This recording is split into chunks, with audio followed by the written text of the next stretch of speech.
ये कहानी है गरीब रानी और उसकी दादी लीलावती की। रानी 10 साल की थी और अपनी दादी के साथ एक टूटी फूटी झोपड़ी में रहती थी। उसके माता पिता का कुछ साल पहले देहांत हो गया था। तब से रानी का ख्याल उसकी दादी ही रखती आई थी। हालांकि लीलावती के लिए खुद का और रानी का पेट पालना बहुत मुश्किल था।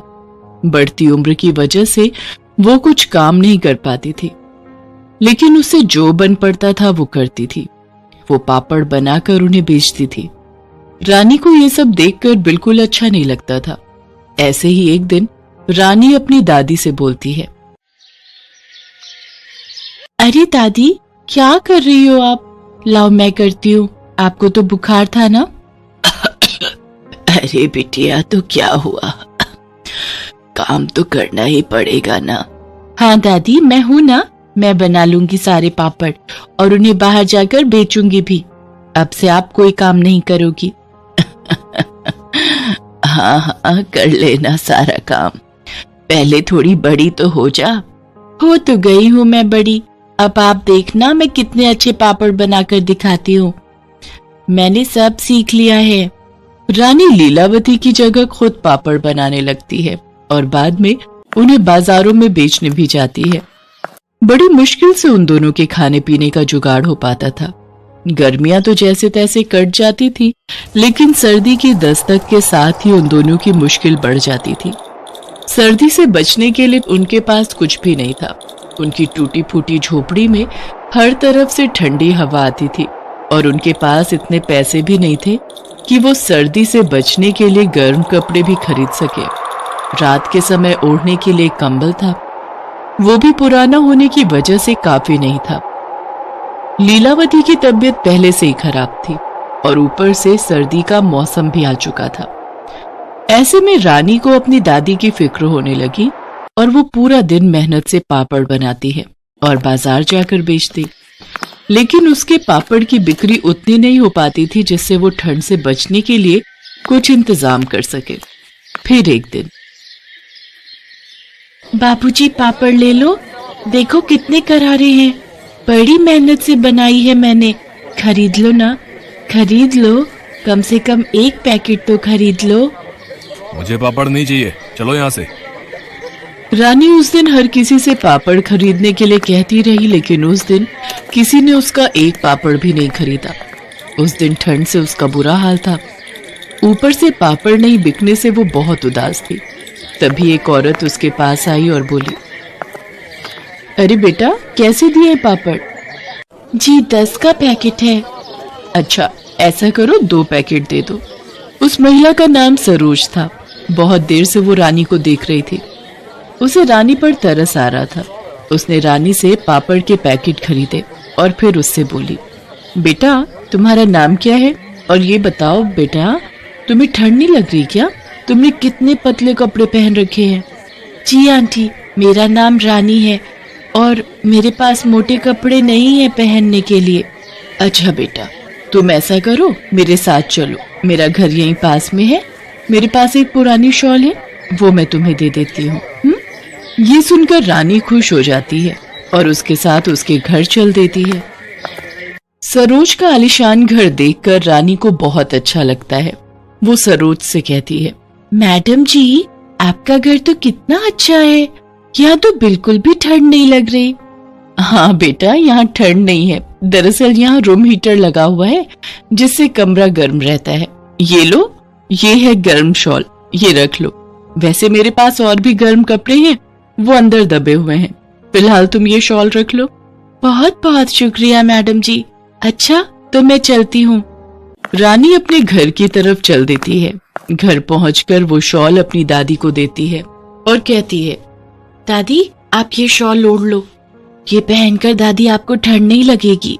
अरे लेकिन बिटिया, ये तुझको कहाँ से मिली? दादी, आज जब मैं बाजार में पापड़ बेच रही थी तब मुझे एक बहुत अच्छी मैडम जी मिली। उनका घर बाजार के पास ही था, उन्होंने ही मुझे ये शॉल दिया। आपको पता है, उनका घर बहुत ही अच्छा है, वहां तो बिल्कुल भी ठंड नहीं थी। क्या कहते हैं उसे? हाँ, हीटर लगा हुआ था वहां। दादी कितना अच्छा होता, अगर हम भी ऐसे ही घर में रह सकते। अरे बिटिया, हम गरीबों के नसीब में ये सारे सुख कहाँ, तू तो जानती ही है अपना हाल। अच्छा ये बता, आज कितने पापड़ बिके? दादी बस 2 पैकेट, जो मैडम जी ने मुझसे खरीदे। दादी अब अपना पापड़ कोई नहीं खरीदता। तू चिंता मत कर बिटिया, कल मैं जाऊंगी बाजार और तू देखना सारे पापड़ बेचकर ही वापस आऊंगी। नहीं दादी, आप कहीं नहीं जाओगे, बाहर बहुत ठंड है, आपकी तबीयत वैसे भी ठीक नहीं है। लेकिन बिटिया, मैं कब तक ऐसे पड़ी रहूंगी?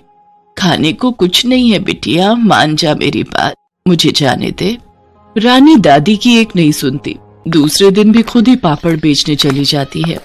सरोज का दिया शॉल भी दादी के पास छोड़कर जाती है और ठंड से कांपती हुई पापड़ बेचने की कोशिश करती रही, लेकिन अब भी कोई उससे पापड़ नहीं खरीद रहा था। इत्तेफाक से सरोज उस दिन भी बाजार से गुजरी। उसने जैसे ही रानी को फिर उन्हीं पतले और फटे पुराने कपड़ों में देखा तो उसके पास जाकर गुस्से से बोली, रानी ये क्या? मैंने तुम्हें जो कल शॉल दी थी वो कहाँ है? तुमने कहा था मेरे पास मोटे कपड़े नहीं है, और मैंने जो तुम्हें शॉल दी वो तुमने पहना क्यों नहीं? मैडम जी माफ करिए, लेकिन उस शॉल की मुझसे ज्यादा दादी को जरूरत थी। ठंड से उनका बुरा हाल है, कल तो उन्हें तेज बुखार भी था, इसीलिए वो शॉल मैंने उन्हें दे दिया। अरे तो ये बात तुमने मुझे कल क्यों नहीं बताई? चलो ऐसा करते हैं, आज मैं तुम्हारे घर चलती हूँ। मेरे पास ये कुछ गर्म कपड़े हैं जो मैं वृद्धाश्रम देने जा रही थी। तुम्हारी दादी को अगर इनकी जरूरत है तो उन्हें दे देते हैं, लेकिन सबसे पहले ऐसा करो, तुम इसमें से कुछ पहन लो। जी आपका बहुत बहुत शुक्रिया। रानी सरोज के दिए हुए कपड़ों में से एक मोटा स्वेटर पहन लेती है और फिर उसे अपने साथ अपने घर लेकर जाती है। रानी के घर का हाल देखकर सरोज को बहुत बुरा लगता है। वो एक टूटी फूटी झोपड़ी थी जिसमें कई जगह से ठंडी हवा जा रही थी। दोनों अंदर जाते हैं। लीलावती शॉल ओढ़कर बिस्तर पर लेटी हुई थी। रानी उसके पास जाकर उससे कहती है, दादी देखो मेरे साथ कौन आया है। यही वो मैडम जी हैं जिन्होंने कल मुझसे पापड़ खरीदे थे और मुझे शॉल दी थी, और देखो इनके पास हमारे लिए और भी गर्म कपड़े हैं। रानी की बात का लीलावती कुछ जवाब नहीं देती। लीलावती बेसुध पड़ी थी। रानी ये देखकर घबरा जाती है। फिर सरोज लीलावती को छूकर देखती है। सरोज समझ जाती है लीलावती इस दुनिया को छोड़कर जा चुकी थी। उसका बूढ़ा शरीर ठंड की मार नहीं सह पाया। वो रानी को इस बारे में बताती है तो रानी फूट फूट कर रोने लगती है और रोते हुए कहती है, नहीं नहीं, ऐसा नहीं हो सकता। दादी मुझे छोड़कर नहीं जा सकती। माँ बाबा पहले ही मुझे छोड़कर जा चुके हैं। और अब दादी उठो ना, तुमने कहा था पापड़ बेचने जाओगी, मैं आपको नहीं रोकूंगी। बस एक बार तो उठ जाओ दादी। रानी की कोशिशें बेकार थी। लीलावती जा चुकी थी। रानी का रो रो कर बुरा हाल था। वो बिल्कुल अकेली रह गई थी। सरोज को उस पर बहुत दया आई। सरोज ने उसके सिर पर हाथ रखा और बोली, रानी ऐसे रोते नहीं है बेटा, तुम्हारी दादी तुमसे बहुत प्यार करती थी ना, तो तुम्हें ऐसा रोता देख उन्हें कैसा लगेगा? और तुम ये बिल्कुल मत सोचो कि तुम अकेली हो गई हो। जिसका कोई नहीं होता उसका भगवान होता है, और फिर मैं भी तो हूं तुम्हारे साथ। सरोज खुद एक विधवा थी और उसकी कोई संतान भी नहीं थी। वो एक सरकारी टीचर थी, साथ ही एक समाज सेवी संस्था से भी जुड़ी थी। रानी की मेहनत और लगन से वो पहले ही प्रभावित थी, और लीलावती के चले जाने से रानी जब बिल्कुल अकेली पड़ गई तो सरोज ने उसका सहारा बनने का फैसला किया। वो रानी को अपने साथ अपने घर ले आई और बोली, रानी आज से तुम यहीं रहोगी, मेरा भी इस दुनिया में कोई नहीं है तुम्हारे सिवा। सरोज की बात सुनकर रानी चौंक जाती है। वो एकटक सरोज को देखते रहती है और कुछ नहीं कहती, लेकिन उसकी आंखों से बहते आंसू बहुत कुछ कह रहे थे। एक तरफ दादी के जाने का गम था, दूसरी तरफ माँ समान सरोज का साथ भी उसे मिल गया था। सरोज ने रानी को गले से लगाया और यहाँ से सब कुछ बदल गया। रानी को किसी बात की कमी नहीं थी। सरोज ने रानी को पढ़ाया, लिखाया और अपनी तरह काबिल बनाया। इस सब के बावजूद रानी उन रातों को कभी नहीं भुला पाई जो उसने अपनी दादी के साथ ठिठुरते हुए बिताई थी। वो भी सरोज के साथ उस समाज सेवी संस्था से जुड़ गई और हर उस कोशिश में जुट गई कि किसी लीलावती को ठंड के चलते जान न गंवानी पड़े। शंकर अपनी पत्नी सुनीता और 2 बच्चों के साथ गांव में रहता था। शंकर मजदूरी का काम करता था, पर उसकी आमदनी बहुत कम थी। सुनीता स्वेटर बुनने का काम करती थी और उस काम से वो थोड़े बहुत पैसे कमा लेती थी। तुम चिंता मत करो, ठंड शुरू होने वाली है, थोड़े बहुत स्वेटर बुनने का काम मुझे मिल ही जाएगा। ये है कि कम से कम घर खर्चे के पैसे तो मैं जोड़ ही लूंगी। तुम बाकी जमींदार साहब का कर्जा चुकाओ, वो पहले बहुत जरूरी है। हाँ, उसी की तो चिंता है। ब्याज भी बढ़ता जा रहा है, पर जितना काम करता हूँ सारा कर्जे में चला जाता है। शंकर जो भी कमाता था सारा कर्जा उतारने में चला जाता था, इसलिए सुनीता स्वेटर बुनने का काम कर लेती थी। सुनीता बहुत सुंदर स्वेटर बुनती थी, तरह तरह के डिजाइन वाले स्वेटर, टोपा, मोजे, कार्डिगन। सुनीता इन सब की अच्छे से बुनाई करना जानती थी, पर गांव में उसे इस काम के पैसे ज्यादा नहीं मिल पाते थे। गांव के लोग अपने हिसाब से ही सुनीता को स्वेटर बुनाई के पैसे देते थे। सुनीता, 150 रुपए तो तू ज्यादा बोल रही है, छोटा सा ही तो स्वेटर बनवाना है, 50 रुपए रख ले, इससे ज्यादा मैं नहीं दे सकती। पर काकी, ऊन बहुत महंगी हो गई है, आप तो ऊन के पैसे भी नहीं दे रही हो। ये ले 70 रुपए रख, इससे ज्यादा नहीं दूंगी, नहीं तो रहने दे, रख ले अपने पास वापस स्वेटर। सुनीता पैसे लेकर घर आ जाती है। शंकर परेशान था। वो सुनीता से बोला, अब सुनीता, सामान बांध ले, मोहन का फोन आया है, उसने शहर में बात कर ली है, फैक्ट्री में 10,000 रुपए महीना मिल जाएगा, बाकी देख लेंगे। यहाँ तो कभी काम मिलता है कभी नहीं। ठीक है, जैसा तुम्हें ठीक लगे, पर मेरा कुछ स्वेटर बुनने का काम रह गया है, एडवांस रुपए लिए हुए थे। तो कोई नहीं, वहीं बुनकर पूरा कर लियो, कोई ना कोई गांव आता ही रहता है तो भिजवा देंगे। और फिर शंकर अपने परिवार को लेकर शहर आ जाता है। शंकर, 2,500 रुपए में इससे अच्छा कमरा नहीं मिलेगा, बाकी थोड़ा समय लगेगा, धीरे धीरे सब आदत पड़ जाएगी। अब तू यहाँ साथ है तो मुझे क्या फिकर, बाकी सुनीता और बच्चे भी भाभी और बच्चों के साथ रहेंगे तो कोई चिंता की बात ही नहीं होगी। शंकर फैक्ट्री में काम पर लग जाता है। सुनीता भी स्वेटर के काम पर लग जाती है। एक दिन सुनीता अपने घर के बाहर बैठी स्वेटर बुन रही थी, तभी मोहन की पत्नी गायत्री आ जाती है। अरे सुनीता, ये क्या, तू स्वेटर बुनती है? हाँ, गांव में रहती थी तो थोड़े बहुत बुनकर 4 पैसे आ जाते थे। ये स्वेटर बुनने रह गए थे, कोई आएगा जाएगा तो गांव भेज दूंगी, एडवांस के पैसे लिए हुए हैं। तभी एक औरत वहां आती है। आप में से सुनीता कौन है जो स्वेटर बुनने का काम करती है? जी, मेरा नाम ही सुनीता है, मैं स्वेटर बुनने का काम करती हूँ। मेरी बहन रश्मि माधोपुर में रहती है। आप माधोपुर से आई हो ना? रश्मि मुझे बता रही थी कि आप शहर रहने आई हो और आप स्वेटर बनाती हो। मेरी ननद की बेटी हुई है तो मुझे उसके लिए स्वेटर बनवाने थे। छोटे बच्चों के लिए तो घर के बुने स्वेटर ही गर्म होते हैं, पर यहाँ शहर में कोई स्वेटर बुनने वाली मुझे दिखाई नहीं दी। फिर रश्मि ने मुझे आपके बारे में बताया। अच्छा, आप रश्मि दीदी की बहन हो? हाँ, वो मुझे बहुत अच्छे से जानती है। कई बार अपने बच्चों के लिए वो मेरे से गांव में स्वेटर बनवा लेती थी।